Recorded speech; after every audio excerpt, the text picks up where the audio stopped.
नमस्कार दोस्तों, आपका हार्दिक स्वागत है हमारे YouTube channel world epic fact में। हम आपको एप्पल कंपनी कंप्यूटर, लैपटॉप और मोबाइल बनाने वाली कंपनी जो कि न केवल भारत में लोकप्रिय और प्रसिद्ध है बल्कि दुनिया भर में उसकी गहरी धाक है और जिसके निर्माणकर्ता कोई और नहीं बल्कि स्टीव जॉब्स है, जो आज न केवल मोबाइल की दुनिया के लिए प्रेरणा स्रोत है बल्कि हमारे युवाओं के लिए मिसाल है, जिनसे प्रेरणा लेकर अपने उज्जवल भविष्य का निर्माण कर सकते हैं। स्टीव जॉब्स एक मल्टी पर्सनालिटी वाले व्यक्ति है, जिन्होंने ना तो अपना कॉलेज पूरा किया और ना ही कोई उनके पास डिग्री है, लेकिन फिर भी स्टीव जॉब्स दुनिया की मोस्ट पॉपुलर मोबाइल फोन अर्थात एप्पल का निर्माण किया, जिसकी वजह से हम उन्हें एप्पल के संस्थापक फाउंडर के रूप में पहचानते हैं। स्टीव जॉब्स ने ना ही एप्पल मोबाइल फोन का निर्माण किया बल्कि साथ ही साथ दुनिया की सबसे लेटेस्ट एंड एडवांस टेक्नोलॉजी वाले मैक ऑपरेटिंग सिस्टम का निर्माण किया, जिसके बारे में आज आधे से अधिक इंजीनियर केवल पढ़ ही रहे हैं। और इधर स्टीव जॉब्स ने उनका निर्माण कर उसे लॉन्च भी कर दिया।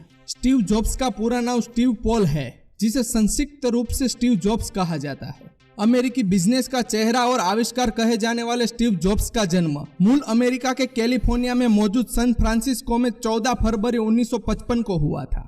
रोचक बात यह है कि उनके पिता सीरियाई मूल के मुसलमान थे, जबकि माता कैथलीन थी और उनकी साक्षी विरासत के रूप में स्टीव जॉब्स का जन्म हुआ था। आपको जानकर हैरानी होगी कि स्टीव जॉब्स को उनके जन्म के बाद ही दूसरी दंपति को गोद दे दिया गया था, क्योंकि जैसा कि हमने आपको बताया कि उनके पिता सीरियाई मूल के मुसलमान थे, जबकि माता कैथलीन थी और उनकी स्टीव जॉब नामक से एक संतान थी। उसके नाना जी अर्थात उनकी माता के पिता को मंजूर नहीं थी। इसके बाद सहमति से फैसला ले लिया गया स्टीव जॉब को किसी दूसरी दंपति को गोद दे दिया जाए, जिसके लिए एक पढ़े लिखे दंपति का चयन किया गया। पॉल व क्लारा नाम की दंपति को स्टीव जॉब्स ने गोद लिया।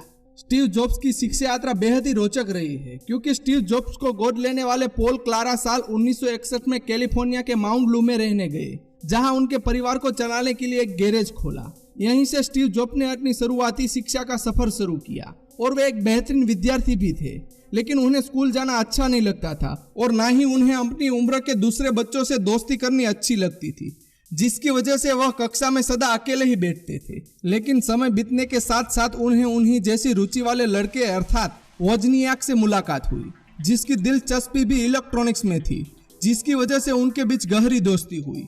स्टीव जॉब्स ने जब अपनी हाई स्कूल की शिक्षा पूरी की तब उन्हें ओरेगोन की रोड कॉलेज में दाखिला दिलवाया गया, जो कि वास्तविक मायने में काफी महंगा कॉलेज था, जिसकी फीस भरना उसके माता पिता के लिए आसान नहीं था। कॉलेज में दाखिले के कुछ समय बाद ही उन्हें एहसास हुआ कि यहाँ उनका भविष्य नहीं है और इसमें पढ़कर वे अपने माता पिता की सारी जमा पूंजी बर्बाद कर रहे हैं। इसके बाद उन्होंने कुछ ही पसंदीदा क्लास ले ली, जैसे कि कैलोग्राफी, और बाकी क्लासों में जाना बंद कर दिया था। स्टीव जॉब्स की आर्थिक स्थिति इतनी बुरी थी कि उन्हें अपने हॉस्टल में फर्श पर सोना पड़ता था। कोक की जिन बोतलों को पीकर लोग इधर उधर फेंक दिया करते थे, उन्हें बीनकर और बेचकर स्टीव जॉब्स अपने लिए भोजन की व्यवस्था करते थे। आपको जानकर हैरानी होगी कि एप्पल कंपनी जो कि कंप्यूटर, लैपटॉप और मोबाइल बनाती है, उसके मालिक स्टीव जॉब्स अपने कॉलेज के दिनों में हर रविवार को कृष्णा मंदिर जाते थे, पूजा अर्चना करने के लिए नहीं बल्कि इसलिए जाते थे कि वहां उन्हें भंडारा में भरपेट खाना खाने को मिल सके। इस प्रकार हम कह सकते हैं कि स्टीव जॉब्स का शुरुआती शिक्षात्मक जीवन काफी संघर्षमय और कठिन रहा।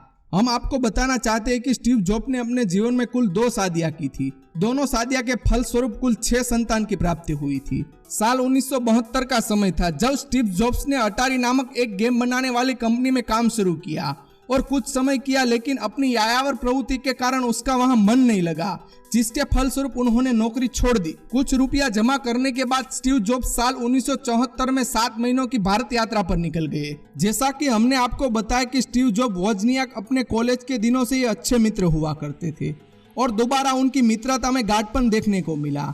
वोजनियाक इलेक्ट्रिक में काफी अच्छे थे और चाहते थे कि वो अपना खुद का कंप्यूटर बनाए, और उन्होंने बनाया भी। यही से स्टीव जॉब्स ने सोचा कि क्यों ना हम मिलकर कंप्यूटर बनाए और बेचे, जिससे केवल हमारी कमाई अच्छी होगी बल्कि हमें नौकरी के लिए भटकना भी नहीं पड़ेगा। साल 1976 में सिर्फ 21 साल की उम्र में स्टीव और उनके मित्र वोजनियाक ने मिलकर स्टीव के पिता के गैरेज में कंप्यूटर बनाने का काम शुरू किया और एक कंपनी खोली जिसे उन्होंने एप्पल का नाम दिया, और इस कंपनी में निर्मित पहले कंप्यूटर को एप्पल 1 का नाम दिया गया। कहा जाता है कि एप्पल 1 पर काम करने के बाद वोजनियाक ने एप्पल 2 पर काम शुरू किया, और इसी दौरान कंपनी को आगे बढ़ाने के लिए स्टीव जॉब्स और वोजनियाक ने मिलकर निवेशकर्ताओं को उनकी कंपनी एप्पल में निवेश करने के लिए राजी किया। वोजनियाक द्वारा निर्मित एप्पल 2 लोगों को काफी पसंद आया और निवेशकर्ताओं ने इससे निवेश किया, जिसके बाद कंपनी में सफलता की उड़ान भरी, जिसका परिणाम ये निकला कि साल 1980 तक एप्पल एक जानी मानी कंपनी बन गई और सिर्फ 10 साल के भीतर ही कंपनी ने 2 बिलियन का व्यापार किया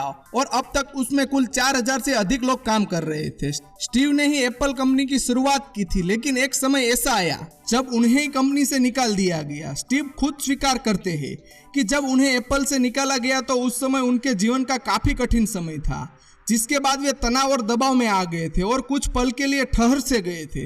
लेकिन इसी बीच उसके भीतर छुपा एप्पल का असली मालिक जाग उठा और उन्होंने सोचा कि एप्पल बनाना मुझसे बेहतर कौन जानता है। इसी आत्मविश्वास के बल पर स्टीव ने अपनी दूसरी कंपनी अर्थात नेक्स्ट कंपनी खोली और उनकी प्रतिभा से प्रभावित होते हुए रॉस पेरोट नामक निवेशकर्ता ने उनकी इस कंपनी में बड़े पैमाने में निवेश किया। साल 1996 एप्पल कंपनी के लिए अंतिम साल माना जा रहा था, क्योंकि कंपनी बेहतर प्रदर्शन करने के बजाय औसत प्रदर्शन भी नहीं कर पा रही थी, जिसे देखते हुए एप्पल ने फैसला लिया कि वे स्टीव जॉब्स की नेक्स्ट कंपनी को $427 मिलियन की कीमत पर खरीदेगी। उनका असल मकसद था स्टीव जॉब्स को कंपनी में वापस लाना, ताकि एप्पल कंपनी को पुनः जीवित किया जा सके और दोबारा से सफलता के शिखर पर पहुंचाया जा सके। और इसी प्रकार स्टीव ने एप्पल में शानदार और धमाकेदार वापसी हुई, जिसके बाद कंपनी में सर्वश्रेष्ठ प्रदर्शन किया। कंपनी में आईपॉड म्यूजिक प्लेयर और आईट्यून म्यूजिक प्लेयर को लॉन्च किया, जिसे काफी सफलता मिली। कंपनी में मोबाइल फोन की दुनिया में जबरदस्त क्रांति लाते हुए कंपनी का पहला मोबाइल फोन अर्थात एप्पल को लॉन्च किया, जिसे ग्राहकों ने बड़ी मात्रा में हाथों हाथ खरीद लिया। और इस प्रकार स्टीव ने सफलता की छीन चुकी जगह दोबारा प्राप्त की। नेशनल मेडल ऑफ टेक्नोलॉजी से स्टीव जॉब को उनकी उपलब्धियों के लिए अमेरिकी राष्ट्रपति द्वारा सम्मानित किया गया। वहीं दूसरी ओर स्टीव को कैलिफोर्निया हॉल ऑफ फेम से सम्मानित किया गया और साथ ही साथ स्टीव को उनकी सफल कंपनी एप्पल के लिए साल 1982 में मशीन ऑफ द ईयर के पुरस्कार से सम्मानित किया गया। साल 2003 में स्टीव जॉब्स को उन्हें अपनी अग्राशय वाले कैंसर बीमारी के बारे में पता चला। साल 2004 में स्टीव की सर्जरी हुई, जिसमें कैंसर नामक ट्यूमर को सफलतापूर्वक बाहर निकाल लिया गया और वही दौरान वे मेडिकल लीव पर रहे, जिसकी गैर मौजूदगी में टीम कुक ने एप्पल का काम संभाला। स्टीव पूरी तरह से ठीक नहीं हुए थे, बल्कि अपनी इस बीमारी के साथ साथ ही उन्होंने साल 2009 तक काम किया, लेकिन साल 2009 में ही उनकी तबीयत बेहद संवेदनशील हो गई, जिसकी वजह से उन्हें लिवर ट्रांसप्लांट करवानी पड़ी। जिसके बाद 17 जनवरी 2011 को स्टीव जॉब्स ने पुनः एप्पल में काम करना शुरू किया। स्टीव सदा से अपने काम और कर्तव्यों को प्राथमिकता देते थे, जिसकी वजह से उन्होंने खराब स्वास्थ्य को नजरअंदाज करते हुए अपना काम जारी रखा, लेकिन उन्हें उनकी बिगड़ती हालत का अंदाजा था। उसकी वजह से उन्होंने समय रहते महत्वपूर्ण फैसला लिया। स्टीव ने 24 अगस्त 2011 को सीईओ से त्याग पत्र कंपनी के बोर्ड ऑफ मेंबर को सौंप दिया और अनंत कैलिफोर्निया के पाटो अल्टो नामक अस्पताल में 5 अक्टूबर 2011 को स्टीव जॉब्स की मृत्यु हो गई। हम आपसे आशा करते हैं कि हमारा ये वीडियो आपको अच्छा और ज्ञानपूर्ण लगा होगा, जिसके लिए आप हमारे इस वीडियो को लाइक करेंगे, दोस्तों के साथ शेयर करेंगे और साथ ही अपने सभी सुझाव विचार कमेंट करके हमें बताएंगे। नमस्कार, धन्यवाद।